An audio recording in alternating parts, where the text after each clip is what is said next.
देखो भाई, the shadow of a tower standing on a level ground is found to be 40 meter longer when the sun's altitude is 30 degree then when is 60 degree. Find the height of the tower. मतलब यहाँ पे एक tower है जिसकी छाया की लंबाई जिस 40 metre है, 40 मीटर रह जाती है। कब? जब सूर्य का उन्नयन कोण 60 से घटकर 30 डिग्री हो जाता है। जैसे ये आपका सन है ना, ये आपका क्या है भैया, दिस इज सन।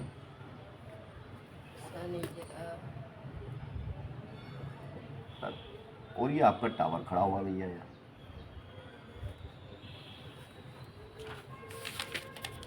है ना। अब टावर खड़ा है, ये आपका टावर है।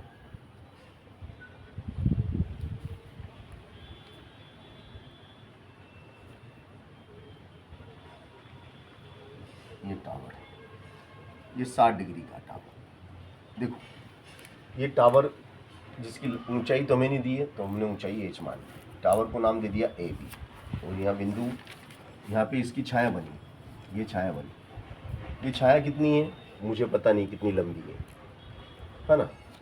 60 डिग्री का एंगल बना, और ये छाया की लंबाई मुझे पता नहीं कितनी है, तो मैंने इसको एक्स मान लिया, एक्स मीटर है और ये एच मीटर। अब सूर्य का उन्नयन कोण है ना, अब सूर्य का उन्नयन कोण क्या हुआ कि 60 से घटके 60 से घटकर 60 से घटकर कितना हो गया, 30 हो गया। अब जैसे जैसे सूर्य का कोण कम होता जाता है, छाया की लंबाई बढ़ती जाती है, छाया की लंबाई बढ़ती है ना। छाया की लंबाई जैसे अब सूर्य जैसे ये है ना, तो छाया ये बनी। अब सूर्य यहाँ आ गया तो छाया की लंबाई लंबी बनेगी ना, छाया लंबी हो जाएगी, है ना। सूर्य हमारे माथे पे होता है जब छाया की लंबाई गायब भी हो जाती है ना। जैसे मान लो सूर्य यहाँ पे आ गया माथे पे, तो छाया 0 हो गई, है ना, समझ गया ना। और मतलब हाँ, तो सूर्य अब सूर्य का कोण 30 डिग्री हो गया, तो छाया की लंबाई बढ़ जाएगी। ये छाया की लंबाई बढ़ गई, ये 30 डिग्री हो गया, क्योंकि सूर्य ढलान हो रहा है, सूर्य ढल रहा है, तो छाया की लंबाई बढ़ती है। तो ये छाया की लंबाई अब कितनी बढ़ गई, 40 मीटर अधिक लंबी हो गई। पहले कितनी थी, बोले x मीटर थी, पहले कितनी थी, x मीटर। अब कितनी हो गई, 40 मीटर ज़्यादा हो गई, तो x धन 40 मीटर ज़्यादा होगी ना। तो ज़्यादा का मतलब जोड़, बढ़ गई, इतने मीटर बढ़ गई, 40 मीटर, तो x धन 40 हो गई, 40 मीटर बढ़ जाती है। तो उसका ये कहना है कि टावर की जो हाइट है वो ज्ञात करो, टावर की हाइट ज्ञात करो।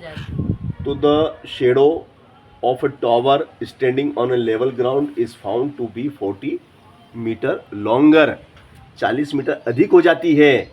कब? जब कोण 60 से घट के 30 हो जाता है। जब कोण 60 से घट के 30 हो गया तो लंबाई बढ़ गई, यानी कोण घटा लंबाई बढ़ी, छाया की लंबाई बढ़ गई। तो find the height of the tower, find the height of the tower. Very simple. आपको अब इस चित्र में 2 समकोण त्रिभुज दिखाई देते होंगे।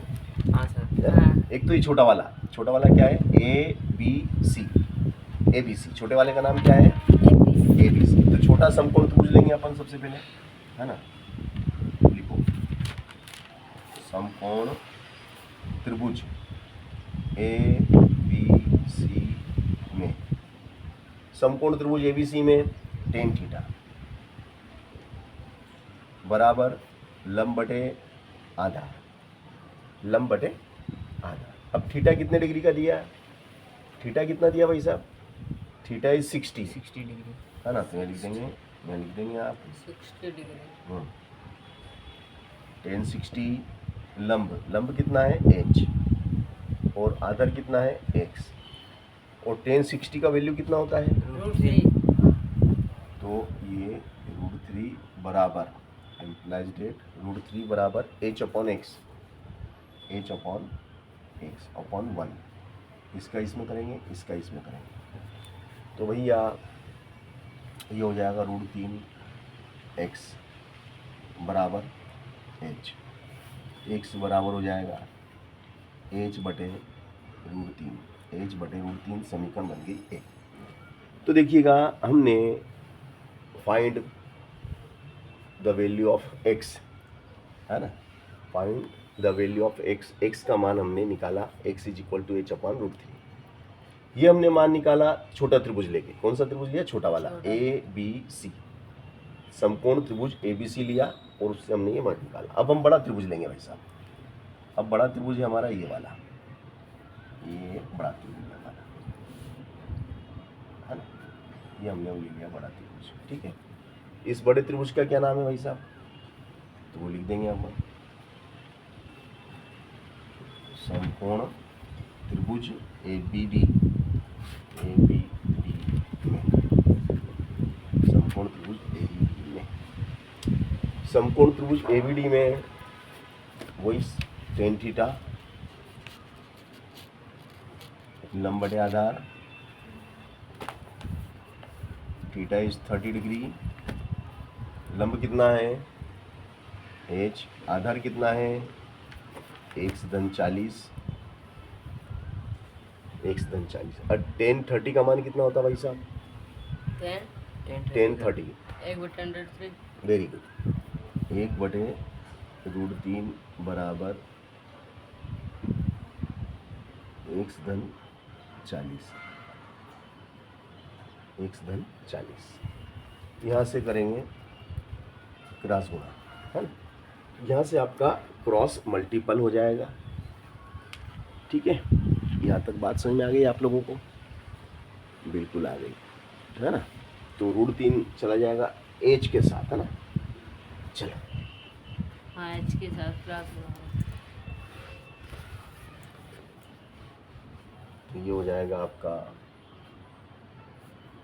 √3h बराबर x धन 40, है ना। यहाँ तक आ गए। अब भैया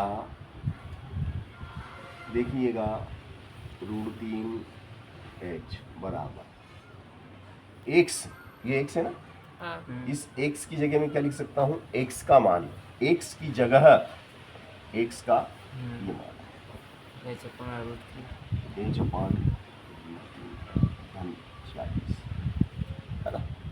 ठीक है, अब h को एक तरफ कर लो, है ना, है ना, चार एक तरफ, तो ये हो जाएगा आपका h स्क्वायर होगा सर। √3h, ये प्लस का है ना, हाँ, उठ के इधर आएगा तो माइनस का h बटे √3 बराबर में 40, बराबर में क्या रहेगा आपका 40।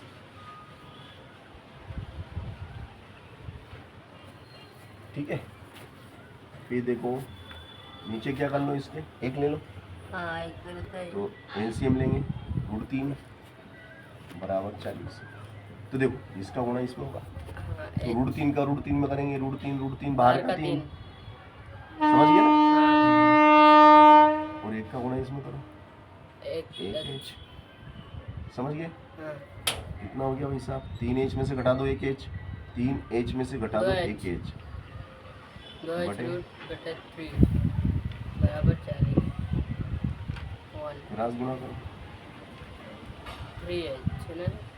2h बराबर 40, किसके साथ? √3 के साथ, हाँ, 40 के साथ √3 आ गया, हाँ, 2 गुणा में है तो कहाँ जाएंगे? बटे ये बटे में आ गया, 2 से कट जाएंगे 40। 2 दूनी 4, 0 की 0, हाँ, तो ये हो गया हमारा 20 और √3 मीटर। तो भैया h बराबर आ गया हमारा 20 √3 मीटर। 20 √3 मीटर हमने जो है हमारा जो टॉवर था उसका हाइट हमने निकाला, है ना, 20 √3 मीटर।